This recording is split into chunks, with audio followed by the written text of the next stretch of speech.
तो hey guys, आज की इस वीडियो लेक्चर में आप हैविंग का प्रयोग करना सीखेंगे। तो आज इस वीडियो के साथ आप बने रहे। आज हैविंग से रिलेटेड में मोस्ट इम्पॉर्टेंट 3 कंसेप्ट आपके लिए लाया हूँ। गाइज, मेरा आपसे एक ही रिक्वेस्ट है, आप वीडियो को स्किप करके मत जाइए, क्योंकि मैं हैविंग से रिलेटेड 3 कंसेप्ट ऐसा बताऊँगा लास्ट में जो मोस्ट इम्पॉर्टेंट है, क्योंकि हैविंग का प्रयोग इंग्लिश ग्रामर में बहुत ही डिफ़िकल्ट माना जाता है। तो आपसे मेरा रिक्वेस्ट है कि वीडियो के साथ बने रहें। मैं आपको 3 कंसेप्ट बताऊंगा हैविंग से रिलेटेड। तो गाइज, पहला जो हमारा कंसेप्ट है वो देखिए। चलिए पहले कंसेप्ट की तरफ चलते हैं। हैविंग प्लस वर्ब की third form. Having plus verb की थर्ड फॉर्म, इसका हिंदी में मतलब होता है के बाद। इसका मीनिंग होता है के बाद। हैविंग प्लस वर्ब की थर्ड फॉर्म का मीनिंग होता है हिंदी में के बाद। इसका प्रयोग तब किया जाता है गाइस, जब एक ही व्यक्ति 2 काम कर रहा हो। इसका प्रयोग कब किया जाता है? जब एक ही पर्सन उस काम को 2 बार कर रहा हो। जैसे अगर मैं आपको एक हिंदी में एग्जांपल दूं कि पापा से परमिशन लेने के बाद मैं स्कूल चला गया। पापा से परमिशन लेने के बाद मैं स्कूल चला गया। गाइस, जिसमें 2 काम हो रहा है, लेकिन एक ही पर्सन है जो उस काम को 2 बार कर रहा है। पहले पापा से परमिशन लिया, उसके बाद वह स्कूल गया है। तो इस तरह सेंटेंस आपको ट्रांसलेट करने के लिए हैविंग प्लस वर्ब की थर्ड फॉर्म का प्रयोग किया जाता है। तो आई होप आपको पहला कंसेप्ट समझ में आ गया। अब इसका रूल क्या है वो देख लेते हैं हम हैविंग का। तो हैविंग प्लस वर्ब की थर्ड फॉर्म, उसके बाद कामा, उसके बाद जो फुल सेंटेंस है वो। तो हैविंग प्लस वर्ब की थर्ड फॉर्म प्लस सेंटेंस। तो ये तो हो गया रूल। एग्जाम्पल है वो, चलिए मैं देखता हूँ। पहला हमारा जो एग्जाम्पल है गाइज वो देखिए। तुमसे मिलने के बाद मैं बाजार चला गया। तुमसे मिलने के बाद मैं बाजार चला गया। तो गाइज, पहले हैविंग वर्ब की थर्ड फॉर्म, उसके बाद कामा लगाएंगे, उसके बाद जो फुल सेंटेंस हो उसको ट्रांसलेट करेंगे। चलिए ट्रांसलेट करते हैं एक एक करके। तो हैविंग मीट यू, यहाँ वर्ब की थर्ड फॉर्म लगेगा हैविंग के साथ। तो हैविंग मीट यू, उसके बाद कामा लगाएंगे, मैं बाजार चला गया। मैं बाजार चला गया, तो आई वेंट टू मार्केट, उसके बाद कामा लगा देंगे। ये तो पहला एग्जाम्पल। गाइज, दूसरा एग्जाम्पल है वो देखिए। खाना खाने के बाद मैं सो गया। खाना खाने के बाद ये एक सेंटेंस होगा। दूसरा है मैं सो गया। खाना खाने के बाद कामा मैं सो गया। तो सो इंग्लिश में ट्रांसलेट करेंगे हैविंग ईटन फूड कामा मैं सो गया, आई स्लेप्ट। ये पास्ट इंडिफरेंट टेंस है। तो वह इससे वर्ब की थर्ड फॉर्म सेकंड फॉर्म लगे, तो आई स्लेप्ट, उसके बाद फुल स्टॉप। तीसरा जो एग्जांपल है वो देखिए। नाश्ता करने के बाद मैं स्कूल चला गया। नाश्ता करने के बाद मैं स्कूल चला गया। तो having taken breakfast comma I went to school, उसके बाद फुल स्टॉप लगा देंगे।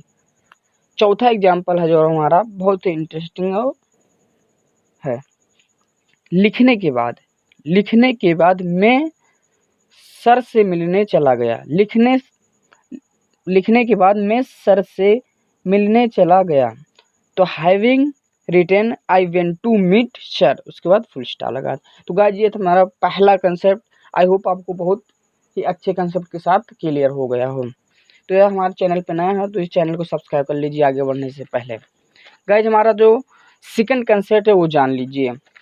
सेकंड कंसेप्ट है हैविंग टू प्लस वर्ब की first form. Having to plus verb की फर्स्ट फॉर्म, इसका हिंदी में मीनिंग होता है करना पड़ रहा है।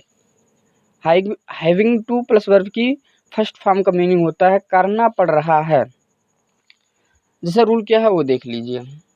Subject plus is, I am, are, was, were, will be plus having to plus verb की फर्स्ट फॉर्म। गाइस, ये था हमारा सेकंड रूल जो है कंसेप्ट वो है। एग्जाम्पल चले देख लीजिए, वो अब कि आपको समझ में आ जाएगा। जिससे गाइस कोई सेंटेंस उस पर फोर्स डालना है तो आप हैविंग टू का प्रयोग करेंगे। जैसे एग्जाम्पल हो वो देख लीजिए। मुझे खाना पड़ रहा है। मुझे खाना पड़ रहा है यानी कोई मजबूरी है तब उसको व्यक्ति नहीं खाना खा रहा है। कोई मजबूरी की वजह से वह काम कर रहा है तो आपको हैविंग टू लगाना है। जैसे मुझे खाना पड़ रहा है, मुझे खाना पड़ रहा है, तो आपको पहले सब्जेक्ट लगाना है। तो सब्जेक्ट है आई, उसके बाद इज, एम, आर, सब्जेक्ट के अनुसार लगाएंगे तो आई एम, उसके बाद हैविंग टू, उसके बाद वर्ब की फर्स्ट फॉर्म ईट। दूसरा एग्जाम्पल है उसे जाना पड़ रहा है, उसे जाना पड़ रहा है तो he is having to go, उसके बाद फुल स्टॉप लगा देंगे।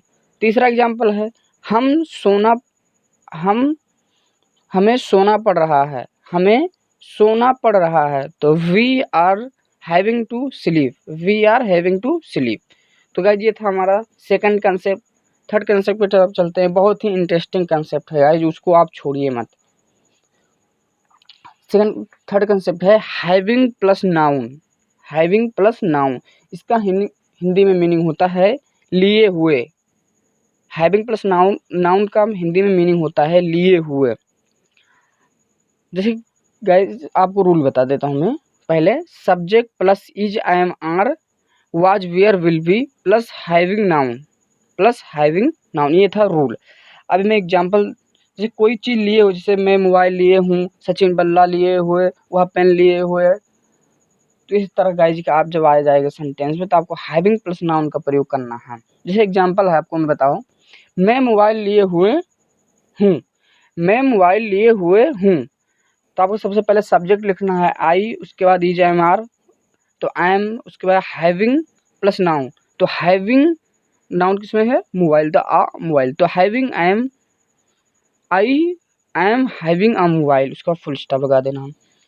दूसरा एग्जांपल है राम घड़ी लिए हुए था, राम घड़ी लिए हुए था, तो Ram was having a watch, उसके बाद फुल स्टॉप लगा देंगे। वह पेन लिए हुए है, वह पेन लिए हुए है, तो he is having a pen. तो भाई यह वीडियो आपको कैसा लगा कमेंट में जरूर बताएं। हमारे चैनल पे आप नए हो तो चैनल को सब्सक्राइब करना ना भूलें।